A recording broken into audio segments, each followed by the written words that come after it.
Thank you for joining us with Insights with PT. This is our Q&A session, and we've been dealing with many questions that have come as Pastor Tola has been talking about marriages, and people have asked questions, and we've had to go through some of those questions and answer them. And so we do appreciate your questions. And sir, I live in the UK, and I bought a piece of land in Nigeria. Asked my husband to let us build in it together for investment purposes. He refused.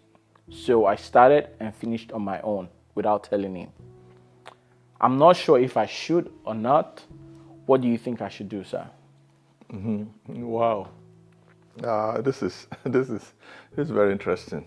Number one, I think you should tell your husband and ask for his forgiveness, because trust has been broken. Even though this is the question that you are asking, but I want to believe that you already have challenges in this marriage. Do you understand? Why would your husband say, don't let us build together, for investment purposes? That's a good idea to build. Do you understand? And there's nothing wrong in trying to build together.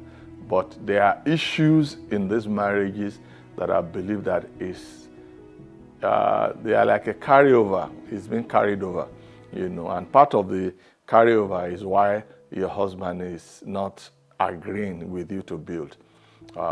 Also, part of the carryover is showing in you going ahead actually to build without telling him.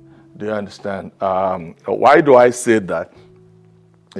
There is a way that both of you are custodians of your income, that by the time you are transferring money to Nigeria to build, the other one will have known that where is money going? Why is this, So it also tells me that when it comes to finances, you guys are not on the same page. So what I'm saying is that there are issues concerning, this marriage. But so how do you move on with what you have done? Ask for his forgiveness. Bet you is going to shout, is going to make noise, is going to do a lot of things, because he believes that he's been, as it were, stabbed at the back. But hey, what has been done has been done. It's time for us to move on. Having an investment is a good thing, but not telling your spouse about it is not right. So make amends, and I believe that maybe going forward, you guys should be able to agree on issues concerning this. During the series, you mentioned about understanding in when it comes down to marriages and looking for a spouse, right? You have to know where your spouse comes from, know who the parents are, speak with the parents, understand, so that you can actually know where the kind of upbringing that spouse had. There was a question in here that said, what if the parents are dead? Yeah, it's not impossible, but the issue that we should look at is that what is the percentage of parents that are dead in marriages today? What is the percentage? I'm not sure it's up to 10%, not even 5%. Do you understand? For every 10 marriages, how many are their parents, not alive? And that's the truth. The reason why I said you should check the parents is, number one, people think it's a joke. I said that when you go home to visit and you see, your future mother-in-law or your future father-in-law, do you understand? You've seen your future, because the apple doesn't fall too far, from the tree. I'm telling you the truth. People settle over time. Over time we'll begin to become more like our parents. And that's the thing. Right now you might not think you are like your mom. You might think that you are like, water and salt. But you keep on living. Very soon you start to behave and talk like her. So that's one. Number two, if you see a spouse, a man that you want to marry, a woman, look at the way they talk to their parents, or look at the way they talk to their family members. Because if the parents are dead, he or she probably will have senior brother or sister. Look at the way they relate. A man that does not respect his parents will never respect your mom or your dad. This is not rocket science. You know, when somebody is on the phone talking to their siblings, you know, and these are senior siblings, and they are shouting and they are making noise, that's how they will shout on your own senior siblings. I'm telling you, your senior siblings are nobody. He has already devoured all his own senior siblings. So yours is nothing. So you need to wake up, you know, and smell this coffee. You know, when you want to marry a man or a woman, you talk to the person, you see how the kind of comments they make about their pastors, their spiritual overseers and things like that. Once he doesn't have respect for his pastor or the pastor's wife, I'm telling you, they will not have respect for anybody. So that when you now face challenges in future, nobody can call them to order. I've had many women come to me and say, I've talked to his brother, I've talked to his sister, nobody has been able to talk to him. And I'm looking at them and say, is this the first time? Like some people say where I come from. Now today Ringo beat us. You know, is this the first time? He has not been answering them for a long time. You know, you are only the ostrich that put your head in the ground, and you know, because you just want to marry and see where we are. You know, these are real issues. These are real issues. Most of the challenges people are facing today, I dare say, my brother and my sister, they are things that they've seen before they married the person. But everybody told them, even if they told you, you will not listen. Everybody told them, they didn't listen. Because the man or the woman is telling them what they want to hear. Okay, I've been married for 33 years, and we're still counting. So, honestly, God has helped us. It's about you out there. Be careful so that you don't fall prey to issues of marriage and you become the statistics. God bless you. And then there's this question about parenting. We're from two different cultures. One African, one American, and when it comes down to raising male children, it feels like my husband is aggressive or training him up in an aggressive manner, and sometimes it might lead to conflict. And so now it feels like he pulls back in terms of talking to him or taking or instructing him on what to do or what not to do. How would you advise us to handle this situation? This is a very practical question. You know, we all go through this in our daily affairs every day. You know, we have 3 grown-up children right now. Do you understand? So I understand what you are talking about. Number one, environment matters. Environment matters.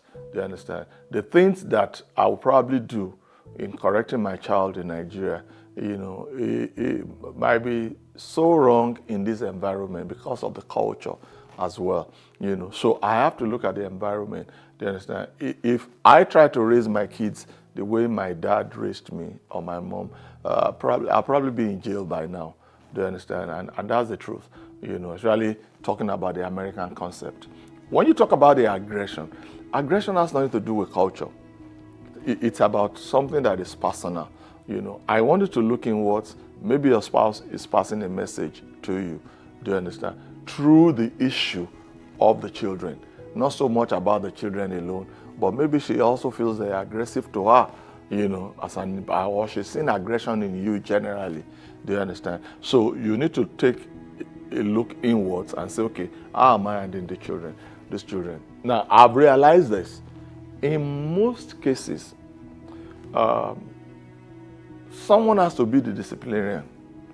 It can be your wife, it can be your husband. Do you understand? In most cases, because the two of you cannot be pampering.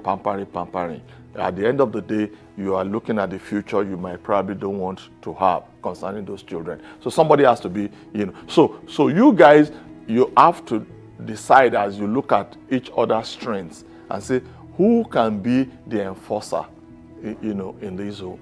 There are things that have happened in my home that it was my wife that decided the action, but my children didn't know.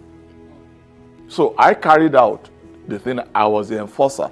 I carried it out. And because I carried it out, they had issues with me. Now, and I'm talking about issues that kept on for a long time. Do you understand? You know. And one of them voiced it out in his late 20s. And this was an issue that happened when he was 13 years old. Do you understand? And because he didn't get over it.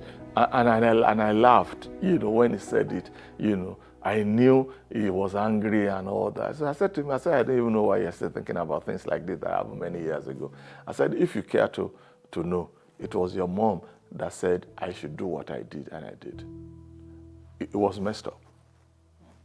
It was messed up. He could not believe it because they loved their mom more than me. It was messed up. He could not believe that their mom was the originator of the whole thing. And that's part of, the sacrifice that you have to make as a dad. You are the fall guy. Do you understand? And I understand being the fall guy.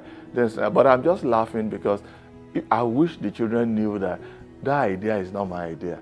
And there's a way that my wife will package herself that you will not know that she's the one, because she doesn't talk much. And I look at people and say, poor you. She's the one that is doing you, really, you don't know. But it's okay. It's okay. I'm the fall guy. I take it. It comes with the territory of leadership. So my advice is that don't pull back, because the life and the future of that boy, or the girl, they're in your hands if you are the enforcer in the marriage. Do you understand? Don't pull back. Do you understand? But try and make sure that what you do does not come from the position of anger or aggression, because people will not see the point and they will not see your heart. It's your action that they will be focusing upon. So you have to be careful that people see your heart. They understand, and then we'll be able to move on. Yes, sir. Thank you so much for that.